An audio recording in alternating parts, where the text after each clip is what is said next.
बिस्मिल्लाहिर्रहमानिर्रहीम, अस्सलाम वालेकुम। उम्मीद करता हूँ आप लोग ठीक होंगे। मुझे बेशुमार लोगों ने व्हाट्सएप पे मैसेजेस किए, स्पेन के विजिट वीज़ा का क्या प्रोसेस है, इटली के विजिट वीज़ा का क्या प्रोसेस है, कनाडा के विजिट वीज़ा का क्या प्रोसेस है।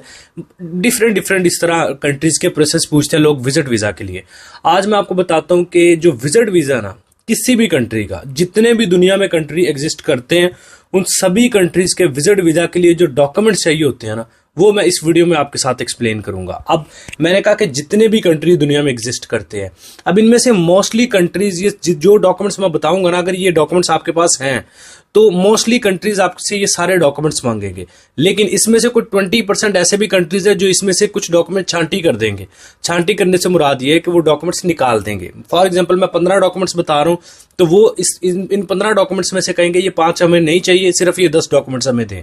तो कुछ कंट्रीज ऐसे हैं जो ये 15 के 15 डॉक्यूमेंट्स आपसे मांगेंगे। ठीक है, तो इस तरह दुनिया में जितने भी कंट्रीज है वो सभी के लिए, अगर आपके पास ये जो डॉक्यूमेंट्स बताने वाला हूं ये आपने मेंटेन कर लिए, आपके पास हैं, समझ ले वीजा आपके हाथ में। चाहे आप कनाडा, ऑस्ट्रेलिया, न्यूजीलैंड, यूरोप, किसी भी कंट्री का करना चाह रहे हैं, ये डॉक्यूमेंट्स चाहिए होंगे। तो आपने जिस कंट्री को भी टारगेट किया उस कंट्री को मद्देनजर रखते हुए ये डॉक्यूमेंट्स साथ अटैच करें, विजिट वीजा अप्लाई कर दे। अच्छा, अब डॉक्यूमेंट्स को स्किप नहीं आपने करना। आप यहाँ पे मैं साइड में ना इस जगह पे यहाँ मेंशन करता रहूंगा। ठीक है, इधर या फिर ये इस जगह पे मैं मेंशन करता रहूंगा। ठीक है, सबसे पहला डॉक्यूमेंट्स आता है हमारा पासपोर्ट। पासपोर्ट हर बंदे को पता है कैसे बनाना है। 6 महीने तक उसकी वैलिडिटी होनी चाहिए। और अगर आप कनाडा या अमेरिका का वीजा अप्लाई करना चाह रहे हैं, आपका पासपोर्ट एक्सपायर होने वाला है, उसको 1 साल पड़ा है या 8 महीने पड़े हैं या 1.5 साल रह गया, तो आप अपना पासपोर्ट रीन्यू करें, फिर अमेरिका कनाडा का अप्लाई करें। ये मैं एडिशनली बता रहा हूँ क्योंकि अमेरिका कनाडा ऐसे कंट्रीज है, आपका पासपोर्ट जितनी देर तक वैलिड होता है तो वो आपको उतना ही वीजा प्रोवाइड करते हैं। ठीक है, ये 1 महीने या 15 दिन के लिए वीजा नहीं देते। तो इसलिए आप कोशिश करें कि अगर आप अमेरिका या कनाडा का करना चाह रहे हैं तो आपका जितना पासपोर्ट वैलिड है मतलब अगर तो आपका पासपोर्ट एक्सपायर होने में एक साल या 1.5 साल रह गया, तो कोशिश करें आप उसको जो है एक्सटेंड करवा लें, आप उसको पासपोर्ट को रीन्यू करवा लें। रीजन आप उनको बता सकते हैं। हमारे क्लाइंट थे, उन्होंने हमें ये इन्फॉर्मेशन प्रोवाइड की कि अगर आप पासपोर्ट ऑफिस वालों को जाके कह देते हैं कि मैंने अमेरिका या कनाडा का वीजा अप्लाई, अपनी सिचुएशन बता देते हैं, तो वो आपका रिन्यू कर देते हैं। पहला आपको तो चाहिए पासपोर्ट, 6 महीने की वैलिडिटी होनी चाहिए। दूसरा डॉक्यूमेंट आपका NIC कार्ड, जिसको हम नेशनल आइडेंटिटी कार्ड कहते हैं। ये होता है आपका शनाख्ती कार्ड, जिसे हम उर्दू में कहते हैं पाकिस्तान में, लोकल लैंग्वेज में। ठीक है जी। अच्छा, उसके बाद आपका तीसरा डॉक्यूमेंट्स आपकी वाइट बैकग्राउंड फोटोज। ठीक हो गया जी, ये आपकी फ्रेश होनी चाहिए। चौथा डॉक्यूमेंट्स हमारा आता है, ये आता है हमारे पास FRC, जिसको हम फैमिली रजिस्ट्रेशन सर्टिफिकेट कहते हैं। इसका क्या प्रोसेस है वो डिस्क्रिप्शन में जाएं, वीडियो का लिंक मौजूद है। आप घर बैठे भी FRC अप्लाई कर सकते हैं, कहीं जाने की जरूरत नहीं है। और आप जो है वो नादरा के ऑफिस में भी जाके अप्लाई कर सकते हैं। मैं वीडियो का लिंक डिस्क्रिप्शन में दूंगा, आप खुद अपना FRC अप्लाई कर सकते हैं घर बैठे ऑनलाइन। ठीक है जी, FRC होता है फैमिली रजिस्ट्रेशन सर्टिफिकेट। डिस्क्रिप्शन वाली वीडियो देख ले, समझ आ जाएगा ये क्या डॉक्यूमेंट है, कैसे बनाना है सब कुछ। नेक्स्ट डॉक्यूमेंट्स हमारे पास आता है उन लोगों के लिए जो लोग शादीशुदा हैं, यानी आपका MRC। अच्छा, FRC और MRC में क्या डिफरेंस है, मैं सबसे पहले आपको वो समझा देता हूँ। FRC जो होता है वो होता है आपका फैमिली रजिस्ट्रेशन सर्टिफिकेट। उस सर्टिफिकेट में आपके बच्चे, आपके बहन भाई, आप माँ बाप, जिनके साथ भी बनाना चाह रहे हैं। अगर आप शादीशुदा तो आप अपनी बीवी बच्चों के साथ बनाएंगे, अगर आप जो अनमैरिड है तो आप अपने बहन भाई और माँ बाप के साथ बनाएंगे। इसको बोलते हैं FRC, जिसका मैंने अभी पहले जिक्र किया है। MRC जो होता है वो होता है आपका मैरिज रजिस्ट्रेशन सर्टिफिकेट। जब आपकी शादी हुई है, अपना निकाहनामा उठाएं, जाके अपने जो भी आपके करीबी यूनियन कौंसल है उनको बोले मुझे MRC चाहिए, वो आपको MRC यानी मैरिज रजिस्ट्रेशन सर्टिफिकेट दे देंगे निकाल के। वो होता है MRC, सिंपल सा। ठीक है जी, यहां तक डॉक्यूमेंट्स आपको समझ आ गए। आता है आपका कोविड सर्टिफिकेट, जिसको हम COVID-19 कोरोना का कार्ड कहते हैं या कोरोना का सर्टिफिकेट कहते हैं, वो आपका आता है। ठीक है जी, हर बंदे के पास होगा, नहीं है तो आप बनवा ले, इजीली बन जाता है अब तो पाकिस्तान में। वैसे कुछ कंट्रीज ये नहीं मांग रहे स्टिल, लेकिन आप फिर भी एहतियातन बना ले। ठीक है जी, आपका आता है पोलियो का कार्ड, ये भी इजीली बन जाता है, कोई इतना मुश्किल नहीं होता। किसी भी डॉक्टर से जाके पूछ लें, आपके जो भी करीबी है कि यार मैंने पोलियो का कार्ड बनवाना है, तो वो आपको बता देंगे। ठीक है जी, कि आपके नियर कौन सा इदारा जिससे आप बनवाएं। इन लोगों को पता है तो वो कमेंट सेक्शन में इदारे का नाम लिख दें वहां से, ताकि लोगों के लिए आसानी रहे। मैं पिन कमेंट कर दूंगा। ठीक है, तो सुनकर लग रहा है यार ये तो बड़े आसान डॉक्यूमेंट्स हैं, रुको जरा सब्र करो, आगे जो डॉक्यूमेंट्स है ना वो मुश्किल है, लेकिन यकीन करें अगर आप समझ लेंगे ना तो ये आपके लिए मेरे ख्याल में इन डॉक्यूमेंट से भी ज्यादा आसान होंगे। अब बात यहाँ पे आ जाता है आपकी बैंक स्टेटमेंट। बैंक स्टेटमेंट जो है ना, ये तकरीबन 90% लोग जो है ना वो बैंक स्टेटमेंट उनकी होती ही नहीं है, उनका अकाउंट तक ओपन नहीं होता। या जिनकी अकाउंट ओपन होता है उनकी स्टेटमेंट नहीं प्रॉपर मेंटेन हुई होती। तो आपने अपनी बैंक स्टेटमेंट को कैसे मेंटेन करना है, ये आप डिस्क्रिप्शन में जाएं, एक वीडियो का लिंक मौजूद है। आपको सारी डिटेल, कितनी ट्रांजैक्शन करनी है, कितने दिन कौन सी करनी है, ईच एंड एवरीथिंग। वेले हैं आप, कोई जॉब बिजनेस नहीं है, या फिर जॉब करते हैं या बिजनेस करते हैं, तीनों बंदों के लिए, अगर आप जॉब करते हैं या बिजनेस करते हैं या फिर वेले हैं, पैसे आपके पास है, तो तीनों तरीकों से कैसे बैंक स्टेटमेंट को मेंटेन करना है, मैंने डिटेल के साथ स्पेसिफिकली एक पूरी वीडियो ही बैंक स्टेटमेंट पे बनाई है। डिस्क्रिप्शन में जाए, वीडियो का लिंक मौजूद है। तो इसको तो ज्यादा मैं एक्सप्लेन करूंगा नहीं बैंक स्टेटमेंट को, क्योंकि ऑलरेडी वीडियो का मैंने आपको सजेस्ट कर दी है। नेक्स्ट हमारे पास बैंक मेंटेनेंस लेटर। ये आप जिस बैंक में आपका अकाउंट है ना, जिसकी स्टेटमेंट को यूज कर रहे हैं, उनको ही आपने कहना है कि मुझे मेंटेनेंस लेटर चाहिए। वो आपसे पूछेंगे आपको क्यों चाहिए, आपने बताना है मैं कनाडा का, तुर्की का, मलेशिया, अपना यूरोप का, यूरोपियन, स्पेन, इटली, कनाडा, जिसका भी करना चाह रहे हैं आपने उनको बताना है कि मैं इस कंट्री का विजिट वीजा अप्लाई करना चाह रहा हूँ, इतने दिन के लिए अप्लाई करना चाह रहा हूँ। तो वो आपको मेंटेनेंस लेटर भी दे देते हैं। यहाँ तक हमारे डॉक्यूमेंट्स बड़े स्ट्रेट फॉरवर्ड से गए, ठीक है। और यकीन करें ये कोई मुश्किल नहीं है, सिर्फ आपने प्लानिंग करनी है। लोग क्या सोचते हैं कि आज सोचा है तो कल मेरा वीजा अप्लाई हो जाए, परसों मैं कनाडा पहुंच जाऊँ। ऐसे नहीं होता। किसी भी कंट्री का आपने वीजा अप्लाई करना है, आपको प्रॉपर उसकी प्लानिंग करनी पड़ती है। उसको तकरीबन कम अज कम, अगर बहुत जल्दी है तो आप 2 से 3 महीने तो उसके ऊपर काम करें ना।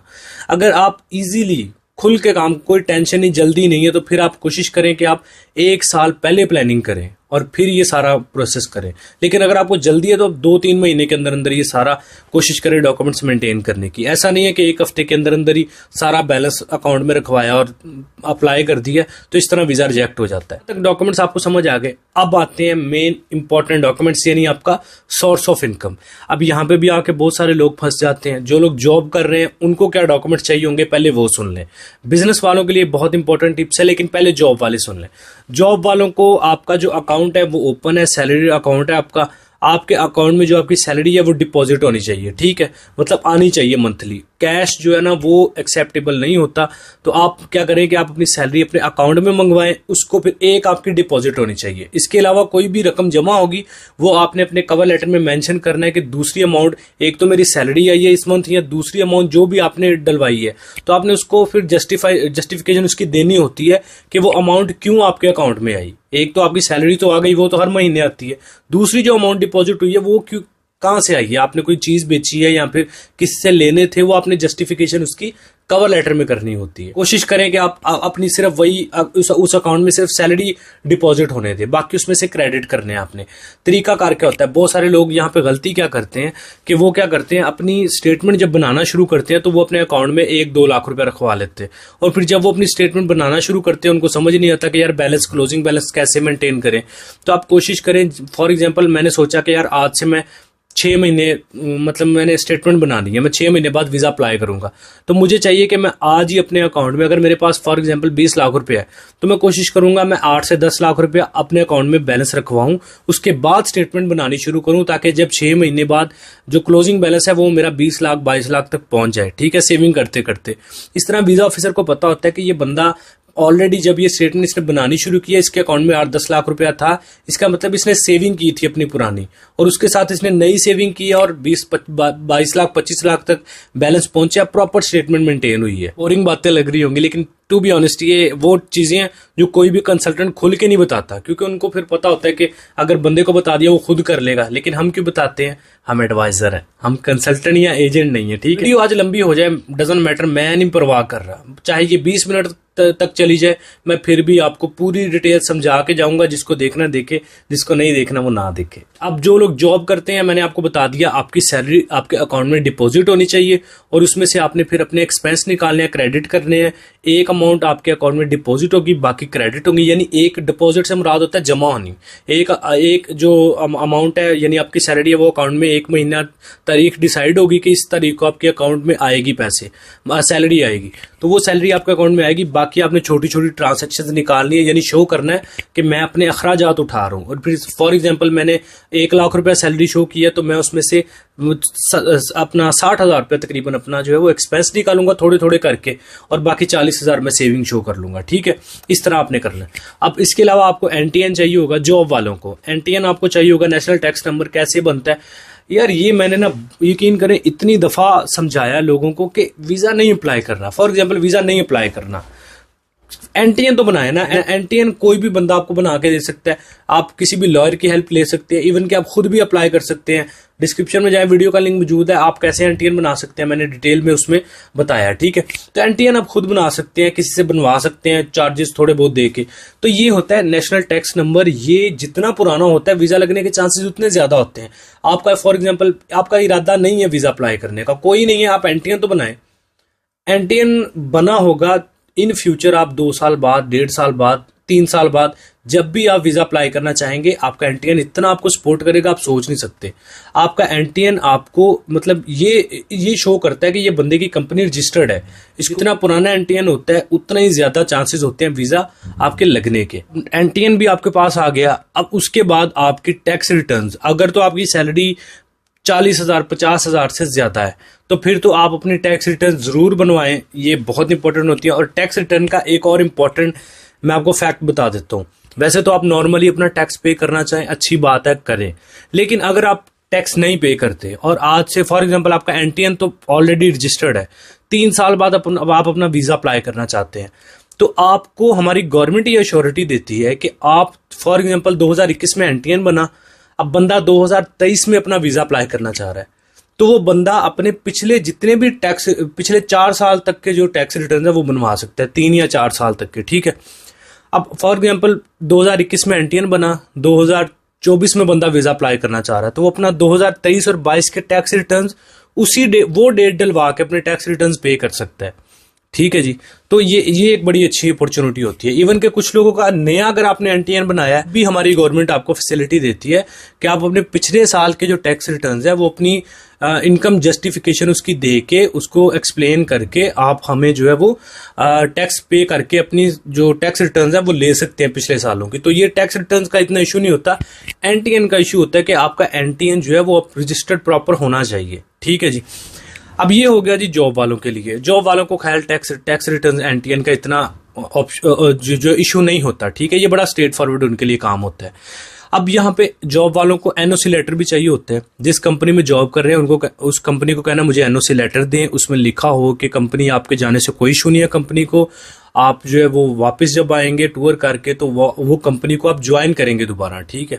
इसके अलावा आपने कंपनी से एनओसी के साथ साथ एक लीव लेटर भी लेना होता है, ये आपने एडिशनली साथ जरूर लेना है, अलग से लेना है एनओसी से हट के, ठीक है। उसमें लीव लेटर में क्या लिखा होगा कि कितने दिन की आपकी छुट्टी है, आप कितनी सैलरी थी, क्या किस जॉब पे आप काम कर रहे थे, किस पोजीशन में, कितनी देर से काम कर रहे हैं, कितनी सैलरी है, आपको कितनी छुट्टियां मिलती हैं और आप कितनी कंपनी आपको इजाजत दे रही है कि आप इतने दिन के लिए जाएं और जल्दी आके दोबारा वापस जो अपना टूर कंप्लीट करके दोबारा वापस आके हमें ज्वाइन करें। इसको कहते हैं लीव लेटर, ठीक है।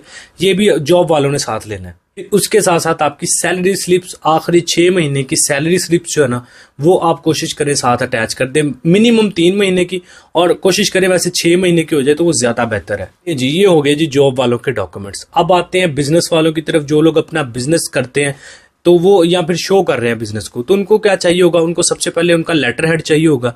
जो एक लेटर हेड, अब क्या मैं एक्सप्लेन करूं, सभी को पता है लेटर हेड क्या होता है। उस पर आपकी कंपनी का लोगो होता है, कंपनी का नाम होता है, ईमेल, फोन नंबर, ये सारी चीजें होती हैं। उसके बाद आपका विजिटिंग कार्ड, आपकी कंपनी का जो विजिटिंग कार्ड होता है वो भी आपने साथ लगाना है। उसमें एनटीएन आपकी कंपनी के नाम का एनटीएन होना चाहिए। आपका एनटीएन तो है, आपके एनटीएन के अंदर आपकी बिजनेस की रजिस्ट्रेशन भी होनी चाहिए। ये बड़ी इंपॉर्टेंट चीज है। सिर्फ एनटीएन ही नहीं, एनटीएन के अंदर आपकी बिजनेस की रजिस्ट्रेशन भी होनी चाहिए। इंशाल्लाह ये एज सून एज पॉसिबल, हमारे एक बड़े अच्छे लॉयर हैं तो उनको आपके सामने इंट्रोड्यूस करेंगे, वो आपको एनटीएन और टैक्स रिटर्न्स पे मुकम्मल डिटेल के साथ चीजें एक्सप्लेन करेंगे। इंशाल्लाह एज सून एज पॉसिबल ये आपके साथ शेयर करेंगे।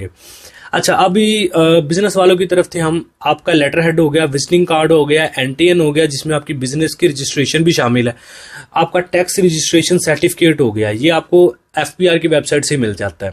बाद आपकी टैक्स रिटर्न्स मैंने आपको पहले ही बता दिया कि आप अपनी चाहे ऑन द स्पॉट आप पे करते जा रहे हैं रेगुलरली, या फिर आप अपनी पिछले सालों की भी लेना चाहें तो आप पे करके ले सकते हैं, इतना इशू नहीं होता, ठीक है जी।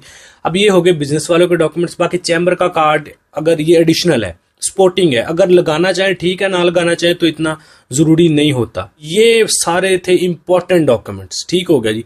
आगे आपका ट्रैवल प्लान, आपका कवर लेटर, आपकी होटल बुकिंग, आपकी टिकट बुकिंग, आपकी इंश्योरेंस, ये वो डॉक्यूमेंट्स हैं जिनकी टेंशन आपको लेनी नहीं चाहिए। ये कोई भी कंसल्टेंट आपको माइनर से चार्जेस में कर देता है, ठीक है। मोस्टली हमारे जो आजकल तो वैसे हमारे जो कंसल्टेंट्स और एजेंट हजरात हैं वो कनाडा जैसे वीज़ा के लिए, विजिट वीज़ा के लिए लाखों रुपए चार्ज कर रहे हैं।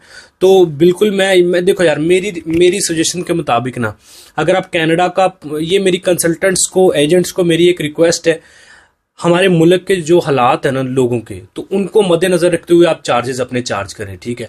फॉर एग्जांपल आप कनाडा का विजिट वीज़ा किसी का अप्लाई कर रहे हैं तो आप मैक्सिमम अपनी कंसल्टेंसी के जो चार्जेस है ना वो 50,000 तक रखें, बस 50,000 से प्लीज एक्स्ट्रा इससे, क्योंकि 3-4 लाख रुपया मांगा जा रहा है यार, हद है यार। सारे डॉक्यूमेंट्स अगले बंदे के हैं, सारा कुछ अगले, आपने स्ट्रगल करनी है, थोड़ा बहुत डॉक्यूमेंट्स अगले के मेंटेन करने हैं और आप उसका 3-4 लाख रुपया ले रहे हैं। मैक्सिमम कनाडा के विजिट वीजा के लिए 50,000 रुपया ले ले, इससे मैक्सिमम, ये मैं आपको बता रहा हूँ, कोशिश करें इससे मजीद कम आ जाए, लेकिन मैक्सिमम बहुत करना है तो 50,000 से ज्यादा भाई चार्ज ना करें, क्योंकि हमारे मुल्क के लोग बड़े अमीर नहीं है, बड़े रिच नहीं है जो कि सिर्फ विजिट के लिए कनाडा जाना चाह रहे हैं। उनके पास इतना पैसा है, वो तो बेचारे निकलना चाह रहे हैं कि किसी तरीके से यार निकल जाए और अगले कंट्री में जाके पैसा कमाएं। तो आप उनका फायदा ना उठाएं काइंडली। आप मैक्सिमम 50,000 कनाडा के विजिट वीजा का चार्ज कर ले, यूरोप की फाइल मेंटेन कर रहे हैं वो 35,000 उसका चार्ज कर लें। इस तरह छोटी छोटी अमाउंट चार्ज करें ताकि आपका भी रिज़्क चला रहे और जो जिस बंदे की आप मेहनत हेल्प करने जा रहे हैं उसका भी आगे काम हो जाए। ये सारे डॉक्यूमेंट्स थे जो मैंने आपको बताए हैं। अब इसके साथ एडिशनली कोई डॉक्यूमेंट्स लगाना चाहें, आपके प्रॉपर्टी डॉक्यूमेंट्स, गाड़ी के डॉक्यूमेंट्स, कोई इन्वेस्टमेंट कहीं है वो डॉक्यूमेंट्स, वो आपकी अपनी मर्जी होती है। ये जो इंपॉर्टेंट सारे डॉक्यूमेंट्स थे ना, ये मैंने आपको बता दिया। अगर ये डॉक्यूमेंट्स आपके पास है ना, हो ही नहीं सकता किसी कंट्री का वीजा आपका रिजेक्ट हो। जहां तक बात आ जाती है क्लोजिंग बैलेंस की, ये भी बड़ा इंपॉर्टेंट फैक्ट है। ये मैं आपको थोड़ा सा क्लियर कर देता हूँ, एक मिथ, क्या कहते हैं उसको, एक थ्योरी आपको दे के, ठीक है जी। ये क्या होता है कि फॉर एग्जांपल मैं कनाडा का विजिट वीजा अप्लाई कर रहा हूँ, अब मेरे पास पर डे $100 होने चाहिए, ठीक है जी, पर डे। अब मेरा प्लान है, मैं 15 दिन का मैंने ट्रैवल प्लान दिया एम्बेसी को कि मैं 15 दिन के लिए जाना चाह रहा हूँ, ठीक है। अब मैं 15 दिन के लिए $100 मेरे पास पर डे होंगे, तो 15 दिन के मेरे पास $1,500 आ गए। उस 1,500 को आप मल्टीप्लाई कर लें 3 के साथ, जितनी भी अमाउंट आती है वो क्लोजिंग बैलेंस होना चाहिए। ये जो मिथ है ना, ये जो थ्योरी है, इसको आप अप्लाई कर लें अपने, जो भी कंट्री आपने टारगेट की है, तुर्की की है, स्पेन की है, जो भी की है, €100 या $100 आपके पास पर डे के हिसाब से होने चाहिए। वो उसको मल्टीप्लाई कर लें, जितने दिन का ट्रैवल प्लान है, वो जो अमाउंट आए उसको आप 3 से मल्टीप्लाई करें, जो अमाउंट आए वो आपका क्लोजिंग बैलेंस होना चाहिए। क्लोजिंग बैलेंस की मिथ होती है ये। आजकल कनाडा का विजिट वीजा अप्लाई कर रहे हैं, बैलेंस वो 7-7, 8-8 लाख रुपया मुझे बता रहे हैं मेरे पास है। तो यार देखो, आप 3 से 4 लाख, 5 लाख रुपए की तो सिर्फ टिकट है कनाडा की, तो आप कैसे 7 लाख रुपए के साथ एम्बेसी को बता रहे हो कि मैं विजिट वीजा के लिए विजिट करने आने जा रहा हूँ। कम अज कम 15 लाख रुपया होना चाहिए, कम अज कम। मैक्सिमम तो आप 20 कर लें, 25 कर लें, प्लस पॉइंट है, लेकिन कम अज कम एटलीस्ट 15 लाख रुपया बैलेंस होना चाहिए कनाडा के विजिट वीजा के लिए। 15 लाख मैं कम अज कम कह रहा हूँ। इसमें एज ए ट्रैवल एडवाइजर मैं आपकी क्या हेल्प कर सकता हूँ वो मैं आपको बता देता हूँ, ठीक है। अब कोई भी एजेंट, कंसल्टेंट, कोई इस डन बेस, इस तरह का हमारे पास कोई ऑप्शन नहीं। ना ही मैं कोई एजेंट कंसल्टेंट हूँ, ना ही मेरा कोई ऑफिस है, कोई मैं टूरिज्म कंपनी चला रहा हूँ, ऐसा कुछ नहीं। मैं जस्ट एक ट्रैवल एडवाइजर हूँ जो कोशिश करता हूँ लोगों की हेल्प करने की, ठीक है। कंपेयर टू कंसल्टेंट एजेंट्स जिस तरह लूट रहे हैं लोगों को, जो अच्छे भी कंसल्टेंट, ऐसा नहीं है सारी, बहुत अच्छे कंसल्टेंट्स भी हैं, बड़े बड़े अच्छे एजेंट्स भी हैं जो लोगों को वाकई हेल्प कर रहे हैं उनको बाहर सेटल करने में। लेकिन जो लोग फायदा उठा रहे हैं इन चीजों से, जो कंसल्टेंट एजेंट्स, उनके साथ हमारा होता है टाकरा। मैं कोशिश करता हूं मैं उनके कंपैरिजन में लोगों की हेल्प करूं, और सस्ते में, जहां पे वो 3-3 लाख ले रहे हैं, हम सिर्फ 50,000 में अगले बंदे का काम करते हैं, ठीक है। तो मैं आपकी क्या हेल्प कर सकता हूं कि आपको अगर travel plan, insurance, cover letter, hotel booking, ticket booking, insurance, ये डॉक्यूमेंट्स आपको चाहिए, आपको एनटीएन चाहिए, टैक्स रिटर्न्स बनवानी है, चैम्बर का कार्ड बनवाना है, अपनी बिजनेस की रजिस्ट्रेशन करवानी है, ये सारे डॉक्यूमेंट्स हम आपको प्रोवाइड कर सकते हैं। अल्हम्दुलिल्लाह हमारे पास एक लॉयर भी है जो कि प्रॉपर इस चीज पे वर्किंग करते हैं, और वो NTN, tax return, chamber of commerce, ये सारे जो भी एफबीआर से रिलेटेड डॉक्यूमेंट्स होते हैं वो सारे वो प्रॉपर मेंटेन करते हैं, और प्रोफेशनलिज्म के साथ प्रॉपर एक्सपर्ट है जो ये सारी चीजें इंशाल्लाह एज सून एज पॉसिबल हम आपके सामने इंट्रोड्यूस भी उनको करेंगे। लेकिन अगर आपको ये डॉक्यूमेंट्स बनवाने हैं, आप हमारी हेल्प ले सकते हैं, हम आपकी हेल्प कर सकते हैं। अगर विजिट वीजा अप्लाई करवाना है, डॉक्यूमेंट्स को मेंटेन करना, फाइल प्रिपेयर करना, आपके लिए सबमिट करना ऑनलाइन वीजा, ये सारा काम हम आपके लिए कर सकते हैं। ठीक है जी, ये एक थोड़ी लेंथी वीडियो हो गई है, लेकिन मैंने सोचा डॉक्यूमेंट्स के ऊपर जो बेस्ड वीडियो है ये मैंने बैठे बैठे ही सोचा कि आपके लिए बता दूं आपको, जो लोग बार बार पूछ रहे हैं स्पेन के लिए क्या डॉक्यूमेंट चाहिए, कनाडा के लिए क्या चाहिए, फलां के लिए क्या चाहिए, तो ये डॉक्यूमेंट मैंने बताए हैं ना, ये आपके पास है तो सारे कंट्रीज में चल जाएंगे। ठीक है, कोई इक्का दुक्का कंट्री है जो कोई एक्स्ट्रा डॉक्यूमेंट्स मजीद मांग ले या फिर कोई इसमें से भी कम कर दे, मेन जो इंपॉर्टेंट डॉक्यूमेंट्स है ना वो सारे ये हैं जो मैंने आपको बताए। ये डॉक्यूमेंट्स आपके पास है, दुनिया के किसी भी कंट्री का विजिट वीजा अप्लाई करना है, ये डॉक्यूमेंट्स आपको चाहिए होंगे। आई एम रियली सॉरी कि वीडियो काफी लंबी हो चुकी है, लेकिन मैंने कोशिश की कि मैं आपको वो चीजें बताऊं जो नॉर्मली कंसल्टेंट्स एजेंट्स आपको नहीं बताते। ये अगर आपको पसंद आई है या फिर कुछ नया सीखने को मिला है तो लाइक करें, चैनल पे पहली दफा है एवरी विजिट यूट्यूब चैनल को सब्सक्राइब करके बेल आइकन प्रेस करें। अपना बहुत सारा ख्याल रखें, मिलते हैं नेक्स्ट वीडियो में, टेक केयर।